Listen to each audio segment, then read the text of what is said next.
প্রভু যীশু খ্রিস্টের মিষ্টি মধুর নামে আপনাদের জয় যিশু। এভরিডেস ব্লেসিংয়ে সকলকে স্বাগত জানাই। প্রিয় বন্ধুগণ, আজ আমি নবী জোনার কাহিনী শোনাব। এই কাহিনীটি পবিত্র বাইবেলে জোনা ভাববাদীর পুস্তকে লেখা আছে। জোনা ছিলেন অমিত্তয়ের পুত্র। একদিন ঈশ্বরের বাক্য জোনার কাছে প্রকাশিত হলো। ঈশ্বর জোনাকে বললেন, জোনা, তুমি নিনবিতে যাও, কারণ নিনবির লোকদের মন্দতা আমি দেখতে পেয়েছি। কিন্তু জোনা ঈশ্বরের কথায় কান দিলেন না।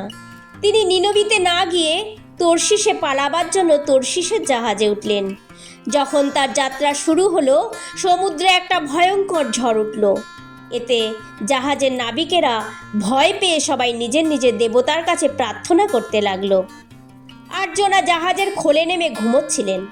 তখন জাহাজের ক্যাপ্টেন জোনার কাছে গিয়ে বলল, তুমি কেমন করে ঘুমাচ্ছ? তুমি ওঠো আর তোমার দেবতার কাছে প্রার্থনা করো। তিনি হয়তো তোমার প্রার্থনা শুনবেন আর তাতে আমরা রক্ষা পাব। তখন নাবিকেরা কে এই বিপদের জন্য দায়ী তা জানার জন্য গুলিবাট করলো, আর তাতে জোনার নাম উঠল। তখন তারা জোনাকে জিজ্ঞেস করলো, তুমি বলো, কেন এই বিপদ আমাদের উপরে এসেছে? তুমি কি কাজ করো? তুমি কোথা থেকে এসেছো? তুমি কোন দেশের লোক, কোন জাতির লোক? উত্তরে জোনা বললেন, আমি একজন ইব্রিয়। আমি স্বর্গের ঈশ্বরের উপাসনা করি, যিনি সাগর ও ভূমি তৈরি করেছেন। এরপর জোনা তাদের জানালেন যে তিনি ঈশ্বরের কাছ থেকে পালিয়ে যাচ্ছেন। তখন তারা ভীষণ ভয় পেয়ে গেল। এরপর যখন সাগর আরও অশান্ত হয়ে উঠল, তখন তারা জোনাকে জিজ্ঞাসা করলো, সাগর যাতে শান্ত হয় এর জন্য আমরা তোমাকে নিয়ে কি করব? এর উত্তরে জোনা তাদের বললেন, আমাকে তুলে সমুদ্রের জলে ফেলে দিন। কিন্তু নাবিকেরা তা করতে চাইছিল না। তারা তাদের সাধ্যমতো চেষ্টা করছিল যেন জাহাজটা ডাঙার দিকে নিয়ে যেতে পারে, কিন্তু তারা তা পারল না, কারণ সমুদ্র আগের চেয়ে আরও বেশি ভয়ঙ্কর হয়ে উঠেছিল। তারপর তারা ঈশ্বরের কাছে প্রার্থনা করল, বলল, হে ঈশ্বর, এই নির্দোষ লোকের মৃত্যুর জন্য আমাদের দায়ী করো না। তারপর তারা জোনাকে তুলে সমুদ্রের জলে ফেলে দিল। আর ঈশ্বর সমুদ্রের মধ্যে একটা মাছ ঠিক করে রেখেছিলেন, আর মাছটি এসে জোনাকে গিলে ফেলল। জোনা 3 দিন 3 রাত মাছের পেটে রইলেন। আর জোনা মাছের পেট থেকে ঈশ্বরের কাছে প্রার্থনা করলেন, আর ঈশ্বর তার প্রার্থনা শুনলেন। পরে ঈশ্বর মাছটাকে আদেশ দিলেন, আর মাছটা শুকনো জমির ওপর জোনাকে বমি করে দিল। পরে ঈশ্বরের বাক্য দ্বিতীয়বার জোনার কাছে প্রকাশিত হলো। ঈশ্বর জোনাকে বললেন, জোনা, এখন তুমি সেই বড় শহর নিনবিতে যাও, এবং আমি তোমাকে যে খবর দেব তা সেখানে ঘোষণা করো। তারপর জোনা নিনবিতে গেলেন। সেই শহরের এক জায়গা থেকে অন্য জায়গায় যেতে পায়ে হেঁটে সময় লাগতো 3 দিন। জোনা সেই শহরে ঢুকে 1 দিনের পথ গেলেন এবং এই কথা ঘোষণা করলেন যে ঈশ্বর 40 দিন পরেই নিনবি শহর ধ্বংস করবেন। এই কথা শুনে নিনবির লোকেরা ঈশ্বরের কথায় বিশ্বাস করল, উপবাস ঘোষণা করল, এবং ছোট থেকে বড় সকলে ছালার চট পড়ল। এরপর রাজার কাছে সেই খবর পৌঁছালে পর তিনি তার সিংহাসন ছেড়ে উঠে তার রাজপোশাক খুলে ছালার চট পরলেন, এবং নিনবিতে ও তার রাজকর্মচারীদের আদেশ ঘোষণা করলেন, মানুষ, পশু, গরু বা ভেড়া কেউ যেন কোনো কিছু না খায়, এমনকি জলও না খায়, এবং মানুষ ও পশু ছালার চট পড়ুক। প্রত্যেকে সমস্ত শক্তি দিয়ে ঈশ্বরকে ডাকুক এবং মন্দ পথ ও সন্ত্রাসের কাজ ছেড়ে দিক। তাহলে হয়তো ঈশ্বরের ক্রোধের হাত থেকে আমরা রক্ষা পাব। আর তারা তাই করেছিলেন। ঈশ্বর যখন দেখলেন তারা তাদের মন্দ পথ থেকে ফিরে এসেছে, তখন ঈশ্বর তার নিজের মন ফিরালেন। তিনি আর তাদের অমঙ্গল করলেন না।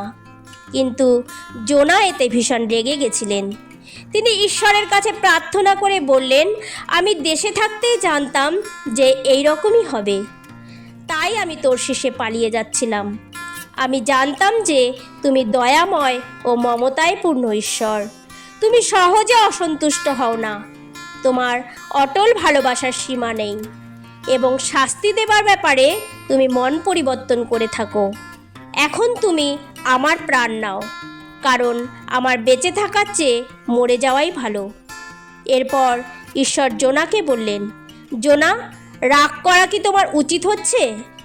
তারপর জোনা শহরের বাইরে গিয়ে পূর্ব দিকে একটা চালা তৈরি করে তার ছায়ায় বসে শহরের দশা কী হয় তা দেখার জন্য অপেক্ষা করতে লাগলেন। আর তখন ঈশ্বর সেখানে একটা গাছ জন্মালেন, আর গাছটা বড় হয়ে জোনার কষ্ট কমাবার জন্য তার মাথায় ছায়া দিতে লাগলো। আর এতে জোনা খুব খুশি হলেন। কিন্তু পরের দিন ভোরবেলা গাছটাকে কাটার জন্য ঈশ্বর একটা পোকা পাঠালেন। পোকায় গাছটা কাটলে পর গাছটা শুকিয়ে গেল। তারপর সূর্য উঠলে পর ঈশ্বর গরম পূবের বাতাস বহালেন। এতে জোনার মাথায় এমন রোদ লাগলো যে জোনা অজ্ঞান হবার মতো হলেন। তখন জোনা বললেন, আমার বেঁচে থাকবার চেয়ে মরে যাওয়াই ভালো। কিন্তু ঈশ্বর জোনাকে বললেন, এই গাছের বিষয়ে রাগ করা কি তোমার উচিত হচ্ছে? জোনা বললেন, তার কারণ আছে, আমি মরণ পর্যন্ত রাগ করে থাকব। তারপর ঈশ্বর তাকে বললেন, তুমি তো এই গাছটার জন্য কোনো পরিশ্রম করনি বা এটাকে বাড়িয়ে তোলনি, তবুও গাছটার জন্য তোমার মমতা হয়েছে। ওটা তো এক রাতের মধ্যে গজিয়েছিল, এক রাতের মধ্যেই মরে গেল। কিন্তু নিনবিতে 1,20,000-এরও বেশি শিশু আছে যারা জানে না কোনটা ডান হাত আর কোনটা বাঁ হাত। তাহলে আমি কি করব? আমি কি ওই বড় শহরের জন্য মমতা করব না? প্রিয় বন্ধুগণ, এই হলো জোনার কাহিনী। আজ এই কাহিনী থেকে কিছু শিক্ষালাভ করব। প্রিয় বন্ধুগণ, এই কাহিনীতে আমরা দেখলাম যে ঈশ্বর জোনাকে নিনবিতে যেতে বলেছিলেন, আর জোনা ঈশ্বরের কথা অমান্য করে তর্শিসে পালিয়ে যাচ্ছিলেন। নিনবি ছিল বড় একটা শহর, সেখানে মানুষের দুষ্টতা, মন্দতা দিন প্রতিদিন বেড়ে যাচ্ছিল, আর ঈশ্বরের তার জন্য দুঃখ হচ্ছিল। তিনি নিনবিকে ভালোবাসতেন, আর তাই তিনি চাননি যে নিনবি শহর ধ্বংস হয়ে যাক। আর তাই নিনবির লোকেরা যেন মন্দতা থেকে ফিরে আসে, তার জন্য ঈশ্বর জোনাকে ঈশ্বরের বাক্য প্রচারের জন্য যেতে বললেন। কিন্তু জোনার কাছে এই বিশেষ কাজটা কঠিন বলে মনে হয়েছিল। জোনা মনে করেছিলেন নিনবির লোকেরা এতই খারাপ, নিনবি ধ্বংস হয়ে যাওয়াই ভালো।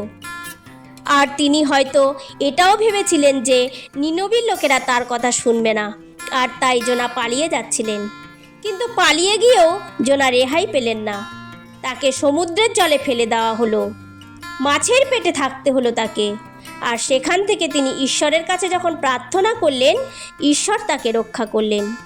দ্বিতীয়বার ঈশ্বর তাকে নিনবিতে যেতে বললেন, আর জোনা সেখানে গিয়ে ঈশ্বরের বাক্য প্রচার করলেন। আর নিনবির লোকেরা সেই বাক্য শুনে সহজেই তাদের মন ফিরিয়েছিল, আর তাদের পাপের জীবন থেকে বেরিয়ে এসেছিল।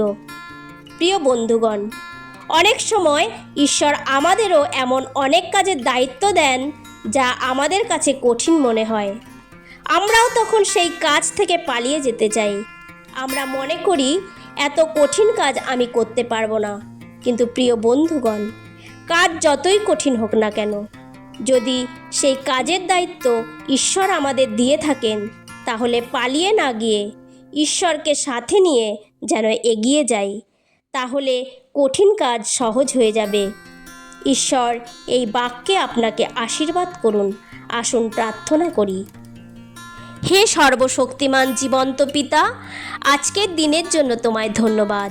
পিতা, অনেক সময় আমাদের তোমার দেওয়া কাজ অনেক কঠিন বলে মনে হয়। পিতা, আমাদের আশীর্বাদ করো যেন আমরা পালিয়ে না যাই, তোমার আদেশ পালন করতে পারি। এই প্রার্থনা পিতা তোমার পুত্র প্রভু যীশু খ্রিস্টের নামে চাই। আমেন।